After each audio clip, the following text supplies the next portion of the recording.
ओम शांति। सृष्टि चक्र के अद्भुत खगोलीय रहस्य के पहले सत्र में आप सभी का स्वागत है। इस साइंटिफिक मूविंग मॉडल के द्वारा हम इस खगोलीय रहस्य के बारे में हम आपको बताना चाहेंगे। इस चित्र में स्वस्तिका का चिन्ह दिखाया गया है। यह स्वस्तिका का चिन्ह भारत तो क्या, पूरे विश्व का सबसे प्राचीनतम चिन्ह है। और इस स्वस्तिका के सिंबल का जितना ज़्यादा महत्व आध्यात्मिकता में है, उतना ही ज़्यादा इक्वली इम्पोर्टेंस वैज्ञानिक दृष्टिकोण से भी है। तो इस स्वस्तिका के वैज्ञानिक अर्थ, इसका वैज्ञानिक महत्व क्या है, वो हम इस साइंटिफिक मूविंग मॉडल के द्वारा हम आपको बताएंगे। तो देखिए, हमारे इस सृष्टि पर निरंतर 3 प्रकार की घटनाएं घट रही है। एक है ऐतिहासिक घटनाएं, दूसरा है भौगोलिक घटनाएं एवं तीसरा है खगोलीय घटनाएं। और इन तीनों घटनाओं के घटने के पीछे जो इसका मूल कारण है, वो है इस साकार मनुष्य लोक की 3 विशेषताएं। उसमें सबसे पहली विशेषता है लाइट। बीच में जो लाइट जलती हुई दिखाई दे रही है, ये सूर्य को सिंबलाइज कर रहा है। ये सूर्य दिखाया गया है। चूंकि दुनिया में सूर्य का प्रकाश है, इसलिए दुनिया दृश्यमान है। अब दूसरी विशेषता है साउंड। चूंकि दुनिया में आवाज है, इसलिए हम एक दूसरे को बोल सकते हैं, सुन सकते हैं, अपने विचारों को व्यक्त कर सकते हैं। और इस सृष्टि की तीसरी विशेषता है गति। चूंकि दुनिया में गति है, इसलिए यह दुनिया परिवर्तनशील है। अगर दुनिया में गति ना हो तो परिवर्तन भी ना हो, परंतु हम अनुभव करते हैं कि सृष्टि निरंतर परिवर्तनशील है, क्योंकि यहाँ गति है। दूसरी बात मैं विशेष आपको यह भी बताना चाहूंगा कि light is the responsible factor for geographical changes. क्योंकि सूर्य की रोशनी के कारण दिन और रात होते हैं, और सूर्य की गर्मी के कारण मौसम बदलते हैं। तो भौगोलिक परिवर्तन का कारण सूर्य की रोशनी एवं गर्मी हो गई। Sound is the responsible factor for historical changes. हमारे ऐतिहासिक घटनाओं में निरंतर परिवर्तन आवाज के कारण आता है, क्योंकि हमारे शब्दों से ही इतिहास का निर्माण होता है। और motion is the responsible factor for astronomical changes. अब ये मॉडल विशेष करके गति के ऊपर फोकस किया हुआ है। यहां पर 3 प्रकार की गति दिखाई गई है। 3 प्रकार की गति आत्माओं की भी होती है और 3 प्रकार की गति पृथ्वी की भी होती है। आत्माओं की 3 गति को चित्र में स्पष्ट किया गया है एवं पृथ्वी की 3 गति को इस मूविंग मॉडल में। इस स्वस्तिका के चिन्ह का जो दायां भाग है, राइट हैंड साइड है, जहां सतयुग त्रेतायुग लिखा हुआ है, ये इस सृष्टि चक्र का पॉजिटिव साइकिल है। क्योंकि ये जो डायरेक्शन है लेफ्ट टू राइट, माना इन दोनों युगों में जो कुछ भी घटनाएं घटित होती है, वो सब राइट डायरेक्शन, राइटियस्ट डायरेक्शन में होता है। इसलिए इस दाएं भाग को पॉजिटिव साइकिल कहा जाता है। और इसी पॉजिटिव साइकिल के दौरान हम आत्माओं की सद्गति होती है। सद्गति, सतो प्रधान स्थिति। तो जब गलत कुछ यहाँ होता ही नहीं है, तो यहाँ दुख तो होगी नहीं, इसीलिए यहाँ सुख ही सुख होता है। और इसीलिए आध्यात्मिक भाषा में इस पॉजिटिव साइकिल को स्वर्ग, हेवन, पैराडाइज कहा जाता है, जिसका वर्णन किसी न किसी धर्म में अनेकानेक रूप में किसी न किसी रूप से वर्णन किया हुआ है। अब इस स्वस्तिका के चिन्ह का जो लेफ्ट हैंड साइड है, जो बायां भाग है, जहां द्वापर कलयुग लिखा हुआ है, ये इस स्वस्तिका के नेगेटिव साइकिल है। और इसी नेगेटिव साइकिल को ही नरक कहा गया है। अब इसी पीरियड के दौरान आत्माओं की दुर्गति होती है। दुर्गति का अर्थ होता है आत्माओं की रजो और तमो प्रधान स्थिति।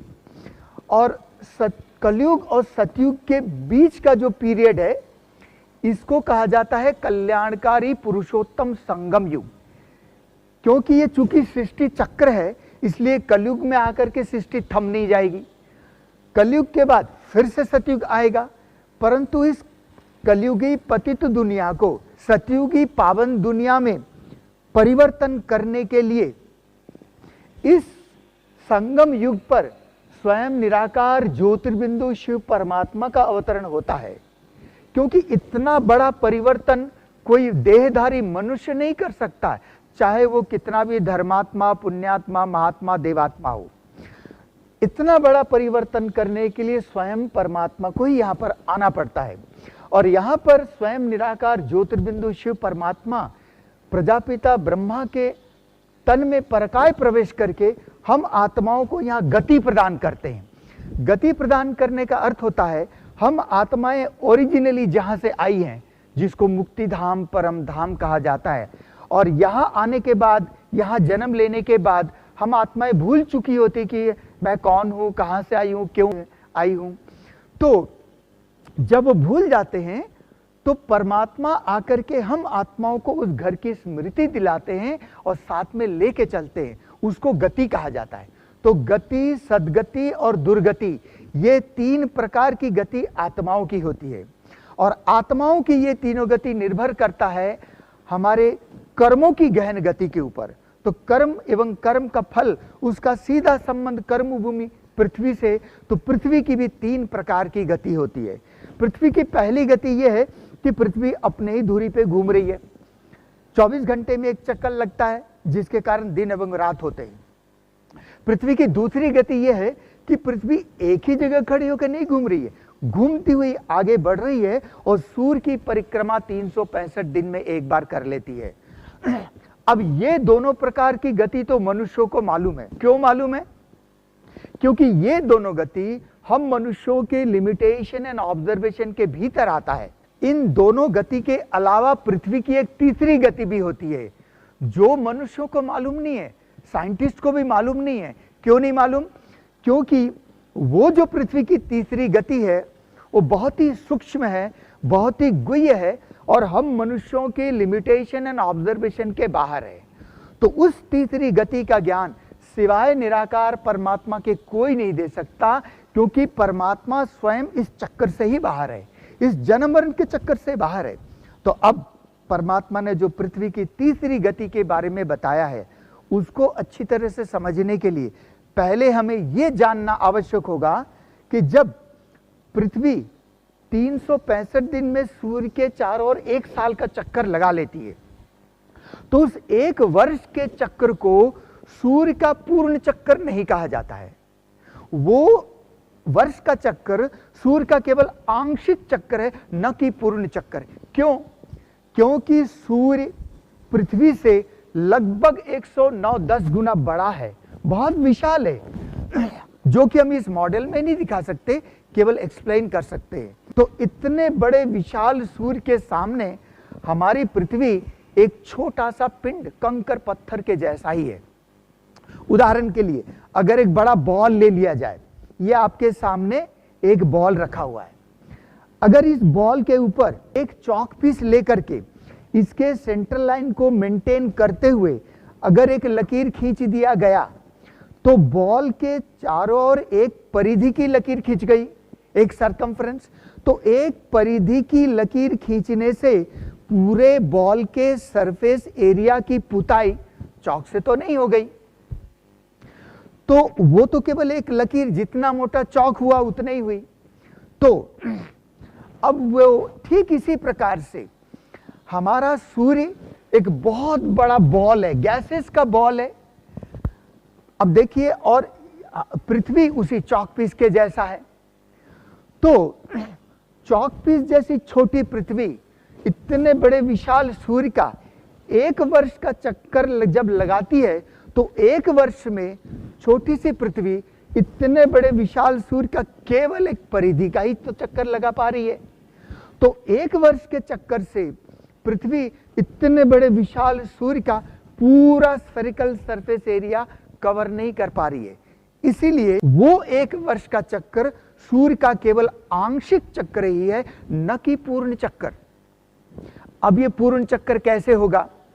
तो संपूर्ण चक्कर होने के लिए ये जो ऑर्बिट आप देख रहे हैं, ये भी धीरे धीरे शिफ्ट होता है, ये भी धीरे धीरे घूमता है, ये भी धीरे धीरे खिसकता है।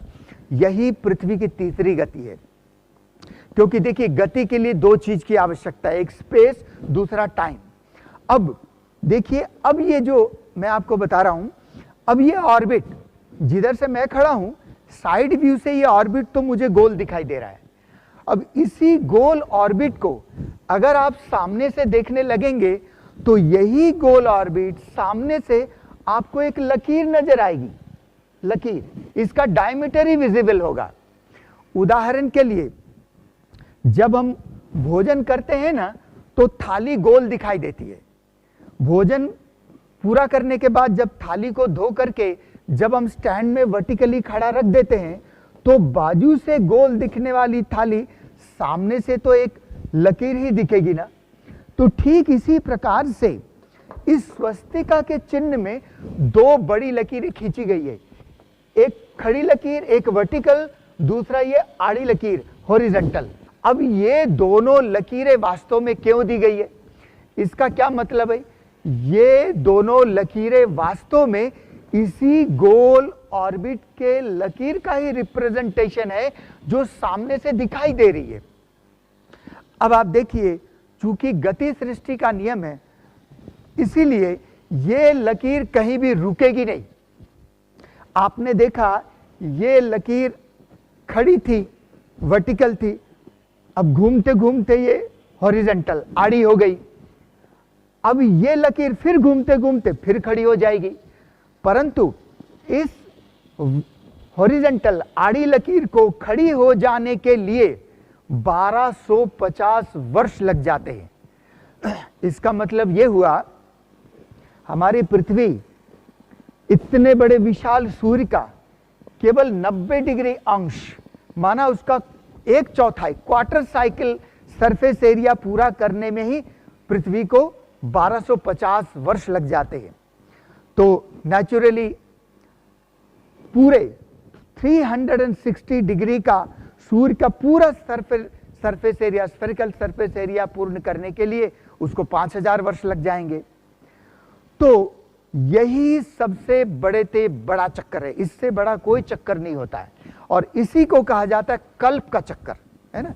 जैसे 24 घंटे के चक्कर को दिन रात का चक्कर कहा गया, 365 दिन के चक्कर को साल का चक्कर कहा गया, या ऋतु चक्कर भी कहते हैं। ठीक इसी प्रकार से ये ऑर्बिट भी धीरे धीरे खिसकते खिसकते 5000 वर्ष में सूर्य का पूरा एक संपूर्ण चक्कर पूरा करती है, तो उसको कहते हैं एक कल्प पूरा हुआ।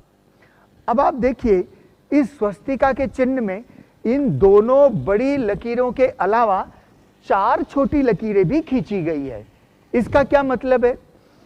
ये वास्तव में हमारे पृथ्वी के नॉर्थ पोल के डायरेक्शन को इंडिकेट करता है। अभी देखिए, इस मॉडल के अनुसार अब ये पृथ्वी का ये इधर नॉर्थ पोल है और इधर नीचे साउथ पोल है। हमने यहाँ पर 2 जगह नॉर्थ पोल दिखाया है, इधर और उधर। क्यों दिखाया है? जब पृथ्वी दूसरे छोर तक पहुंचेगी तो भी नॉर्थ पोल ऊपर की दिशा में ही होगा, जब पृथ्वी इस छोर तक वापस आएगी तो भी नॉर्थ पोल ऊपर की दिशा में ही होगा। अब आप देखिए, अभी ये नॉर्थ पोल, वास्तव में नॉर्थ पोल बड़ा इंपॉर्टेंट है। अंडरस्टूड एंड साउथ पोल नीचे है, परंतु नॉर्थ पोल हमने इसलिए दिखाया है कि नॉर्थ पोल का बहुत बड़ा महत्व है। देखिए, नॉर्थ पोल हमारे पृथ्वी का सिर है, साउथ पोल हमारे पृथ्वी का पैर है। अब देखिए, आप जब आप अपने घर का नक्शा बनाते हैं या देश का, तो कागज में जब ये नक्शा बनाते हैं तो नॉर्थ पोल आप किधर रखेंगे? नेचुरली ऊपर की ओर रखते हैं ना। क्यों रखते हैं? क्योंकि हमारी पृथ्वी एक बहुत बड़ा मैग्नेट है। नॉर्थ पोल उसका पॉजिटिव चार्ज है और साउथ पोल उसका नेगेटिव चार्ज है, और नॉर्थ पोल के तरफ से ही पृथ्वी क्लॉकवाइज आगे बढ़ती है, क्लॉकवाइज। तो अब देखिए, यही नॉर्थ पोल जब घूमते घूमते पॉजिटिव साइकिल में प्रवेश कर गया, तो ठीक यहीं से सतयुग की शुरुआत हो गई। 1250 वर्ष बाद यही नॉर्थ पोल घूमते घूमते जब नीचे की ओर प्रवेश कर जाएगा, तो ठीक यहीं से त्रेता युग की शुरुआत हो जाएगी। अगले 1250 वर्ष बाद यही नॉर्थ पोल घूमते घूमते जब नेगेटिव साइकिल में प्रवेश कर जाएगा, तो यहीं से द्वापर युग की शुरुआत हो जाएगी। और अगले 1250 वर्ष बाद जब यही नॉर्थ पोल ऊपर की दिशा में प्रवेश कर जाएगा तो ठीक यहीं से कलयुग की शुरुआत हो जाएगी। परंतु जब नॉर्थ पोल पॉजिटिव साइकिल में माना सतयुग में प्रवेश करती है, तब उससे ठीक पहले बड़ा चमत्कार होता है इस समय पर। वो चमत्कार क्या होता है? देखिए, हमने आपको बताया कि ये कल्याणकारी पुरुषोत्तम संगम युग पर ये स्वयं निराकार ज्योतिर्बिंदु शिव परमात्मा का अवतरण होता है और यहीं पर परमात्मा पतित कलयुगी दुनिया को सतयुगी पावन दुनिया में परिवर्तित करते हैं। कैसे करते हैं? वो विधि क्या है? परमात्मा सबसे पहले हम आत्माओं को ईश्वरीय ज्ञान और सहज राजयोग की शिक्षा देकर के आत्माओं को पवित्र बनाते हैं और जो भी आत्माएं इस राजयोग का अभ्यास करके पवित्र बनने लगती है, उन सभी आत्माओं के कलेक्टिव पवित्रता के प्रभाव से ही इस पृथ्वी का भौतिक परिवर्तन होना शुरू हो जाता है। और वो परिवर्तन 3 विधि से होते हैं। उसकी पहली विधि है प्राकृतिक आपदाएं, दूसरी विधि है गृह युद्ध, सिविल वार। ये आतंकवाद क्या है? गृह युद्ध ही तो है। और तीसरी और फाइनल विधि है न्यूक्लियर वार, एटॉमिक वार। अब इसका मतलब यह हुआ कि जब नॉर्थ पोल पॉजिटिव साइकिल में प्रवेश करेगा, उससे ठीक पहले यहां पर एटॉमिक वार अवश्य होगा, क्योंकि बिना एटॉमिक वार के इस पतित भ्रष्टाचारी कलयुगी दुनिया का संपूर्ण परिवर्तन संभव ही नहीं है। तो आने वाले थोड़े दिनों में जब भी एटॉमिक वार यहां होगा, क्योंकि अभी आप कैसी वर्तमान समय की परिस्थिति भी देख रहे हैं, समाचारों में, टीवी में, अखबारों में हम पढ़ते भी हैं, तो कैसे परिस्थिति निर्मित हो रही है। तो आने वाले थोड़े दिनों में जब भी ये न्यूक्लियर वार यहां पर होगा, उस समय हमारे पृथ्वी पर बहुत बड़े बड़े परिवर्तन होने वाले हैं। उसमें सबसे पहला परिवर्तन ये होगा कि जब इतनी शक्तिशाली एटॉम बॉम्ब्स की बौछार पृथ्वी पर एक साथ हुआ करेगी, तो उस समय पृथ्वी पर बहुत जबरदस्त गर्मी उत्पन्न हो जाएगी, क्योंकि एक देश चालू करेगा तो कोई रुकने वाला नहीं होगा, मास वर्ल्ड वार हो जाएगा। तो उस समय इतनी जबरदस्त गर्मी उत्पन्न होगी कि इन आंखों से जो कुछ भी दिखाई दे रहा है, सेकंड से भी कम समय में सब कुछ जल के पिघल के राख हो जाएगा। इसका मतलब यह हुआ, क्योंकि देखिए, क्योंकि एक एटॉम बम जहां भी गिरता है, कम से कम 10 लाख सेल्सियस डिग्री टेम्परेचर पैदा होता है और पृथ्वी पर कोई भी ऐसी चीज है ही नहीं जो 3000 सेल्सियस डिग्री के ऊपर सहन कर सके। इसका मतलब यह हुआ कि सातों के सातों महाद्वीप की जमीन जब जल के पिघल के राख हो जाएगी, माना नरम हो जाएगी, सॉफ्ट। जब पूरी की पूरी जमीन नरम हो गई तो उस नरम जमीन को पृथ्वी का गुरुत्वाकर्षण शक्ति अपने अंदर खींचना शुरू कर देगा। माना सातों के सातों भूखंड की जो जमीन है वो पृथ्वी के कोर भूगर्भ केंद्र बिंदु की तरफ दौड़ेगी और वहीं इकट्ठी होकर के एक विशाल भूमि का रूप ले लेगी अंदर। इसका मतलब यह हुआ कि जितने भी देश अभी इस दुनिया में मौजूद है, सब के सब पानी के नीचे चला जाएगा। परंतु जो मैं चमत्कार की बात यहां कर रहा था वो यह होगा कि भारत की जमीन कभी भी पानी के नीचे नहीं जाएगा। ऐसा चमत्कार क्यों होगा? उसके 2 कारण हैं। पहला कारण है, भारत की भूमि पर स्वयं निराकार ज्योतिर्बिंदु शिव परमात्मा का अवतरण होता है, जो कि इन्फिनिटी पॉजिटिव एनर्जी है। तो परमात्मा के अवतरण से भारत की भूमि एनर्जी के सूक्ष्म वाइब्रेशन से रिचार्ज होना शुरू हो जाता है। कोई भी दूसरा देश अगर भारत देश के ऊपर एटॉम बॉम्ब से अटैक करना चाहेगा तो उसके नेगेटिव संकल्प को परमात्मा की पॉजिटिव एनर्जी की शक्ति उसको रोकेगा और उस देश को कोई ना कोई कारण नजर आएगा जिससे वो भारत पर एटॉम बॉम्ब से अटैक करने का प्रोग्राम पोस्टपोन करता रहेगा और भारत पर फाइनल अटैक करने से पहले या तो कोई तीसरा देश ही उस पर अटैक कर देगा या फिर कोई ऐसी प्राकृतिक आपदाएं ऐसी आ जाएगी जिससे उस देश का अस्तित्व ही समाप्त हो जाएगा। इसका मतलब यह हुआ, परमात्मा की शक्ति से ही भारत की भूमि बचती है।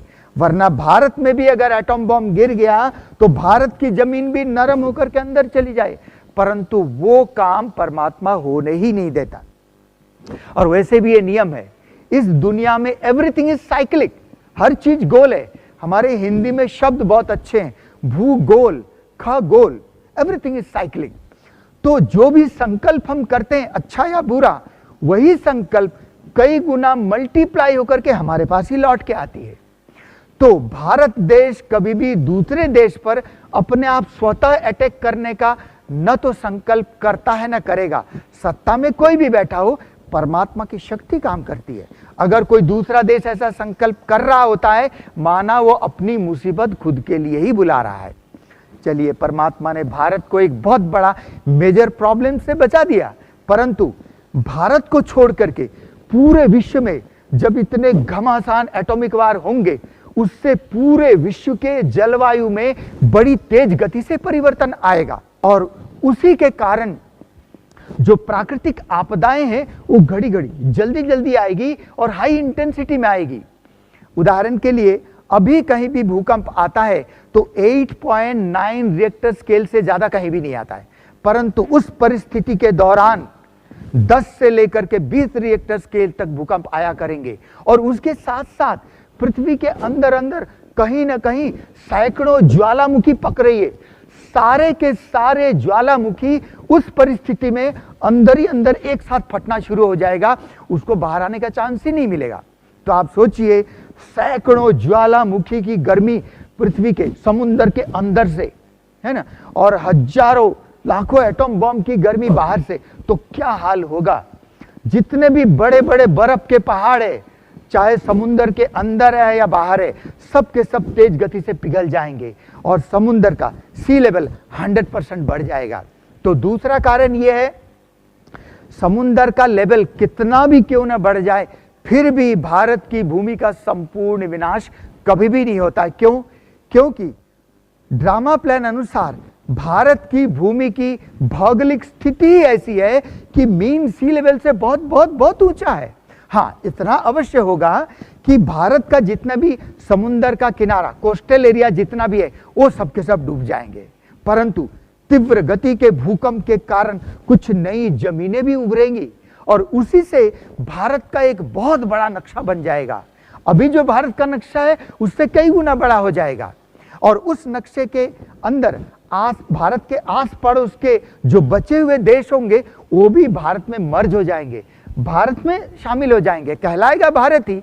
इसका अर्थ यह हुआ कि जब नॉर्थ पोल पॉजिटिव साइकिल सतयुग में प्रवेश करता है तो सतयुग में भारत के अलावा कोई दूसरा देश होता ही नहीं है, भारत ही संपूर्ण विश्व होगा। अगला परिवर्तन यह होगा कि भारत को छोड़ करके जितनी भी जमीन अंदर चली गई, तो ड्रामा प्लान अनुसार अंदर अंदर उसकी सेटलमेंट इस तरीके से हो जाएगी कि पृथ्वी की जो भूमध्य रेखा, सेंटर पॉइंट, इक्वेटर, उसके दोनों तरफ नॉर्दर्न हेमिस्फेयर और साउदर्न हेमिस्फेयर दोनों गोलार्ध में बराबर जमीन और बराबर पानी का डिस्ट्रीब्यूशन, बंटवारा हो जाएगा। ऐसा क्यों होगा? क्योंकि उस भयंकर विनाश के दौरान भारत की भूमि बचेगी और भारत की भूमि पर केवल और केवल संपूर्ण पवित्र आत्माएं ही जीवित रहेगी, जिसको हमारे आध्यात्मिक भाषा में एडवांस पार्टी कहा जाता है। तो उस संपूर्ण पवित्र आत्माओं के पवित्रता के वाइब्रेशन को रिसीव करके प्रकृति अपने आप को उन आत्माओं के अनुसार सेट कर लेती है।